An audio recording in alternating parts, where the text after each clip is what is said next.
നമസ്കാരം. എല്ലാ പ്രിയപ്പെട്ട കൂട്ടുകാർക്കും CPOയുടെ സ്പെഷ്യൽ ടോപ്പിക് പരീക്ഷ അത് ചോദിക്കാൻ സാധ്യത കൽപ്പിക്കപ്പെടുന്ന ഒരു മേഖലയുണ്ട്. അത് മറ്റൊന്നുമല്ല, നമ്മുടെ ഇന്ത്യൻ പീനൽ കോഡ് പുതിയ മാറ്റം പ്രകാരം അതിന് നമ്മളിപ്പോൾ വിളിക്കുന്ന പേരെന്താണ്? ഭാരതീയ ന്യായ സംഹിത എന്നാണ് വിളിക്കുന്നത്. അപ്പോൾ ആ ഭാരതീയ ന്യായ സംഹിത അതല്ലെങ്കിൽ IPCയിൽ ജനറൽ എക്സെപ്ഷൻസ് എന്ന പേരിട്ടുകൊണ്ട് ഒരു മേഖലയുണ്ട്. അത് പ്രത്യേകമായിട്ട് നമ്മുടെ സിലബസിൽ തന്നിട്ട് ഉള്ള കാര്യവുമാണ്.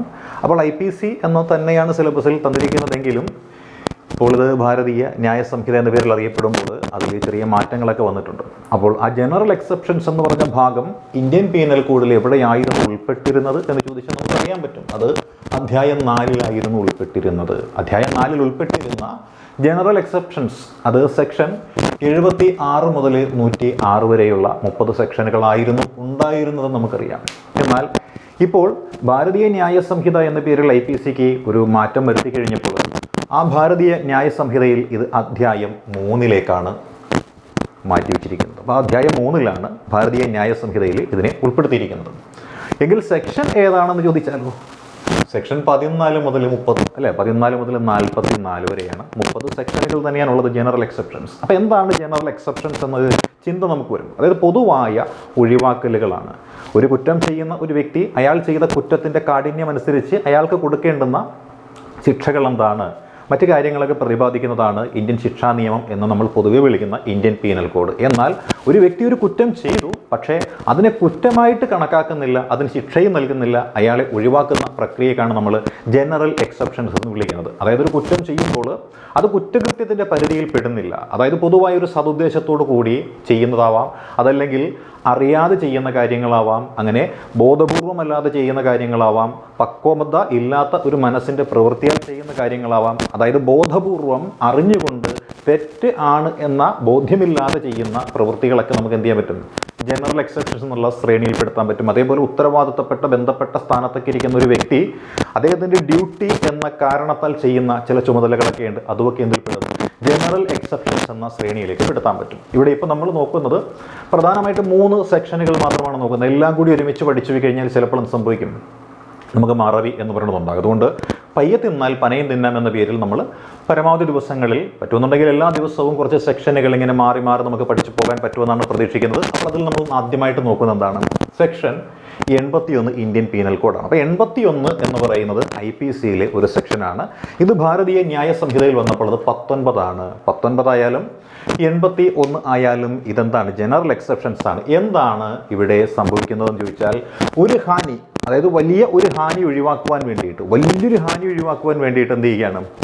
മറ്റൊരു ഹാനി ചെയ്യുകയാണ്. അതായത് വലിയ ഒരു തെറ്റിനെ തടയുന്നതിന് വേണ്ടിയിട്ട് ഒരു ചെറിയ തെറ്റ് ചെയ്യുന്നു.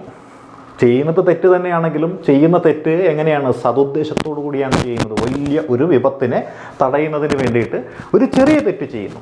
അതാണ് ഈ പറയുന്ന സെക്ഷൻ 81 പ്രകാരമുള്ള ഒഴിവാക്കലിന് വിധേയമാകുന്നത്. അപ്പോൾ എന്തൊക്കെയാണ് ഇവിടെ സംഭവിക്കേണ്ടുന്നത്? ഇവിടെ ചെയ്യുന്ന കുറ്റം തന്നെയാണെങ്കിലും അതിന് ക്രിമിനൽ ഉദ്ദേശമില്ല. അപ്പോൾ ക്രിമിനൽ ഉദ്ദേശത്തോടു കൂടിയല്ല കുറ്റം ചെയ്യുന്നത്, പരച്ച് എന്താണ്? സതുദ്ദേശത്തോടു കൂടിയാണ് ആൾ ചെയ്യുന്നത്. അപ്പോൾ കുറ്റം ചെയ്യുന്നുണ്ട്, ക്രിമിനൽ ഉദ്ദേശത്തോടു കൂടി അല്ല, അത് സതുദ്ദേശത്തോടു കൂടിയാണ് ചെയ്യുന്നത്. മാത്രമല്ല അത് ചെയ്യുന്നത് എന്തിനു വേണ്ടിയിട്ടാണ്? ഒരു വലിയ ദോഷം തടയുന്നതിന് വേണ്ടിയിട്ടാണ് അത് ചെയ്യുന്നത് നമുക്ക് മനസ്സിലാക്കാൻ പറ്റും. അതായത് ഇപ്പോൾ ഒരു തീ പടർന്ന് പിടിച്ചുകൊണ്ടിരിക്കുകയാണ്. അതായത് ഒരു ചേരി പ്രദേശത്ത് ഒരു തീ പടർന്ന് പിടിച്ചുകൊണ്ടിരിക്കുകയാണ്. അതായത് ചേരി പ്രദേശത്തെ അവസ്ഥ നമുക്കറിയാവുന്നതാണ്. വീടുകൾ ഇങ്ങനെ ഒന്നിനോടൊന്നിങ്ങനെ ചേർന്നാണ് പോകുന്നത്. അപ്പോൾ തീ പടർന്ന് പിടിച്ചുകൊണ്ട് ഒരറ്റത്ത് ഇങ്ങോട്ട് പടർന്ന് പിടിക്കുകയാണ്.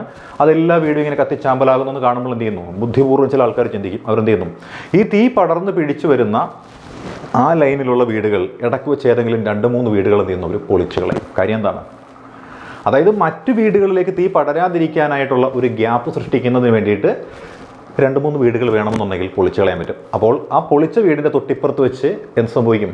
തീ എന്ന് പറയുന്നത് കത്തിത്തീർന്ന് നിൽക്കും. ഇപ്പുറത്തുള്ള വീടുകൾക്ക് തീ കത്തുകയുമില്ല. അപ്പോൾ ചെയ്തത് എന്താണ്? വീട് പൊളിക്കുക എന്ന് പറയുന്ന ഒരു കുറ്റമാണ് ചെയ്തത്. പക്ഷേ ആ കുറ്റത്തിൻ്റെ പിന്നിലോ മറ്റൊരുപാട് വീടുകളിലേക്ക് തീ പടരാതെ സംരക്ഷിക്കുക എന്ന് പറയുന്ന ഒരു ഉത്തരവാദിത്വ ബോധമുള്ളത് കൊണ്ട് അത് കുറ്റമല്ല എന്ന് വേണമെങ്കിൽ നമുക്ക് പറയാൻ പറ്റും. കുറ്റകരമല്ല എന്ന് തന്നെ നമുക്ക് പറയാനായിട്ട് സാധിക്കും. അത് സെക്ഷൻ 81 പ്രകാരമാണ്.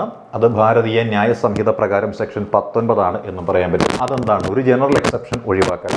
ഇനി മറ്റൊരു ജനറൽ എക്സെപ്ഷൻ ഉണ്ട്. അതായത് അറിവില്ലാതെ ചെയ്യുന്ന കാര്യങ്ങൾ, ബോധപൂർവമല്ലാതെ ചെയ്യുന്ന കാര്യങ്ങൾ കുറ്റമായിട്ട് വരുമോ? അറിയാതെ ചെയ്യുന്ന കാര്യമാണെങ്കിലും അത് കുറ്റമാണ്, പക്ഷേ അറിയാൻ പാടില്ലാതെ ചെയ്ത ആളുടെ പ്രായം അവിടെ ഒരു ഘടകമാണ്. അതായത് an act of A child under 7 years of age, അല്ലെ 7 വയസ്സിൽ താഴെയുള്ളൊരു കുട്ടി, അതായത് 1ാം ക്ലാസ്സിലോ 2ാം ക്ലാസ്സിലോ പഠിക്കുന്നൊരു കുട്ടി, ആ കുട്ടി എന്ത് ചെയ്യുകയാണ്? ഒരു കുറ്റം ചെയ്യുകയാണ്. അതായത് കുട്ടി വീട്ടിൽ കറിക്ക് ഉപയോഗിക്കുന്ന എന്തെങ്കിലും പിച്ചാത്തിയോ മറ്റ് സാധനങ്ങളൊക്കെ എടുത്ത് കളിക്കുന്ന കൂട്ടത്തിൽ എന്ത് ചെയ്യുന്നു? വീട്ടിലുള്ള ആരുടെയെങ്കിലും കയ്യിലോ കാലിലോ സാധനം വീഴും. നോക്കിയാൽ എന്താണ്? മാരകായുധമാണ്, കത്തി അല്ലെങ്കിൽ കോടാലി, മൺവെട്ടി എന്നൊക്കെ പറയുന്നത്. ഇതുപയോഗിച്ച് കുട്ടി എന്ത് ചെയ്തു? വീട്ടിൽ ഉള്ള ആരുടെയെങ്കിലും മേത്ത് കൊണ്ടുവന്ന് മുട്ടിക്കുന്നു. അപ്പോൾ എന്താണ്? കുട്ടിക്ക് അതിൻ്റെ ഭവിഷ്യത്ത് എന്താണ് എന്നറിയില്ല. കുട്ടി ചെയ്തതെന്താണ്? മാരകായുധം ഉപയോഗിച്ച് ആക്രമിച്ചു എന്നുള്ളതാണ് കേസ്. മുറിവുണ്ടായി രക്തം പൊടിഞ്ഞു എന്നുള്ളത് മറ്റൊരു കേസ്, അല്ലേ? അതൊരു പ്രായപൂർത്തിയുള്ള ഒരാളാണ് ചെയ്യണമെന്നുണ്ടെങ്കിൽ എന്തായിരിക്കും? കൊലപാതക ശ്രമം വരെ ആവാം. പക്ഷേ ഇവിടെ സംഭവിച്ചതെന്നാണ്, ഒരു കൊച്ചുകുട്ടി പിച്ചാത്തി എടുത്ത് കളിച്ചപ്പോൾ അമ്മ പിടിച്ചു വാങ്ങിക്കാൻ നോക്കിയപ്പോൾ അമ്മയുടെ കൈ മുറിഞ്ഞു, അല്ലേ? അപ്പോൾ ഇങ്ങനെയുള്ള കാര്യങ്ങളൊക്കെ ഉണ്ടാവും. ഇത് ആണ് an act of A child under 7 years of age. 7 വയസ്സിൽ താഴെയുള്ള കുട്ടി ചെയ്യുന്നത് എന്താണ്? നമ്മൾ കുറ്റമായിട്ട് കണക്കാക്കുകയില്ല. അതെന്തുകൊണ്ടാണ് കണക്കാക്കാത്തതെന്ന് ചോദിച്ചാൽ എന്തായിരിക്കാം? 7 വയസ്സിൽ പ്രായമുള്ള കുട്ടിയെ നമ്മൾ ഡോളി ഇൻ കെപ്പാസ് എന്നാണ്. ഡോളി ഇൻ കെപ്പാസ് എന്ന് വെച്ചാൽ ഒരു കുറ്റം ആലോചിച്ച് ബോധപൂർവം ചെയ്യുവാൻ മാത്രമായിട്ടുള്ള പക്വതയോ പ്രായമോ 7 വയസ്സിൽ താഴെയുള്ള കുട്ടിക്ക് ഇല്ല. അതുകൊണ്ട് തന്നെ അങ്ങനെയുള്ള കുട്ടികൾ എന്താണ്? കുറ്റകൃത്യത്തിന് ശിക്ഷിക്കാൻ കഴിയില്ല. അവർ ചെയ്യുന്നത് ക്രിമിനൽ കുറ്റമാണെങ്കിലും അത് കുറ്റമായിട്ട് വ്യാഖ്യാനിക്കപ്പെടുകയുമില്ല എന്ന് പറയുന്നു. ഇതാണ് IPC സെക്ഷൻ 82 പ്രതിപാദിക്കുന്നത്. IPC സെക്ഷൻ 82 ഇതാണ് പ്രതിപാദിക്കുന്നത്. ഭാരതീയ ന്യായ സംഹിതയിലാണെങ്കിലോ ഇത് സെക്ഷൻ 20 എന്ന് പേരിട്ടിട്ടാണ് പ്രതിപാദിക്കുന്നത്. ഇനി ഒരെണ്ണം കൂടി നമുക്ക് പഠിക്കാം, അല്ലേ? അതെന്താണ്? അത് സെക്ഷൻ 83 ആണ്. ജനറൽ എക്സെപ്ഷനിലെ അടുത്ത പ്രതിപാദിക്കുന്നത് IPC സെക്ഷൻ 83 ആണ്. അതായത് ഭാരതീയ ന്യായ സംഹിതയിലാണെങ്കിൽ അത് സെക്ഷൻ 21 എന്ന് പറയും. അപ്പോൾ സെക്ഷൻ 21 IPC സെക്ഷൻ 83, ഭാരതീയ ന്യായ സംഹിതയിലാണെങ്കിലോ സെക്ഷൻ 21 എന്ന് നമുക്ക് പറയാൻ പറ്റും. ഇവിടെ പ്രതിപാദിക്കുന്ന കാര്യം എന്തെന്ന് കേൾക്കാം, അല്ല എന്തായിരിക്കാം? Act of A child above 7 years and under 12 of immature understanding. അതായത് 7 വയസ്സിനും 12 വയസ്സിനും ഇടയിൽ പ്രായമുള്ള ഒരു കുട്ടി ചെയ്യുന്നതിന് നമ്മൾ കുറ്റമായിട്ട് കണക്കാക്കുകയില്ല. കാരണം ആ കുട്ടിക്ക് പക്വത എത്തിയിട്ടില്ല, പാകത എത്തിയിട്ടില്ല. ഇമ്മച്വർ അണ്ടർസ്റ്റാൻഡിങ് ആണ്. അതായത് കുട്ടിക്കൊന്നും അറിയില്ല. കുട്ടി എന്ത് ചെയ്യുകയാണ്? 7 വയസ്സ് കഴിഞ്ഞു, പക്ഷേ 12 വയസ്സ് തിരിച്ചറിവായിട്ടില്ല. അതാണ് സംഭവം. കുട്ടിത്വത്തിൽ നിന്ന് മാറുകയും തിരിച്ചറിവിലേക്ക് എത്തിയിട്ടുമില്ലാത്തൊരു പ്രായത്തിലൊരു കുട്ടി ചെയ്യുന്ന കാര്യങ്ങൾ അവൻ്റെ ആ ചിന്താശേഷി പ്രകാരം ചെയ്യുന്നതല്ല എന്നും അവൻ്റെ കുട്ടിക്കളി മൂലം ചെയ്യുന്നതാണ് എന്നും പറഞ്ഞു കഴിഞ്ഞാൽ ആ കുട്ടിക്ക് എന്താണ്? ഇളവ് ലഭിക്കുമെന്നാണ് പറയുന്നത്. അതായത് 7 വയസ്സിനും 12 വയസ്സിനും ഇടയിൽ ജനറൽ എക്സെപ്ഷൻസ് കിട്ടും. എങ്ങനെയാണെങ്കിൽ ഈ പറഞ്ഞ കുട്ടിക്ക് മതിയായ പക്വത കൈവരിക്കുന്ന പ്രായമായിട്ടില്ല എന്ന് തെളിയിക്കുന്ന രേഖകളുണ്ടെങ്കിൽ ആ കുട്ടി 7 വയസ്സിനും 12 വയസ്സിനും ഇടയിലാണ് പ്രായമെന്നുണ്ടെങ്കിലും ആ കുട്ടിക്ക് എന്ത് കിട്ടും? ജനറൽ എക്സെപ്ഷൻസ് കിട്ടും എന്നാണ് നമ്മളിവിടെ മനസ്സിലാക്കുന്നത്. അപ്പോൾ ജനറൽ എക്സെപ്ഷൻസ് എന്ന മേഖലയിൽ നിന്നും നമ്മൾ ഇന്ന് പഠിക്കുന്നത് വെറും 3 സെക്ഷനുകൾ മാത്രമേ നമ്മളിപ്പോൾ നോക്കുന്നുള്ളൂ. അപ്പോൾ ആ 3 സെക്ഷനുകൾ വളരെ വെടിപ്പായിട്ട് ഭംഗിയായിട്ട് എല്ലാവരും പഠിച്ചു എന്ന് വിശ്വസിക്കുന്നു. All the best.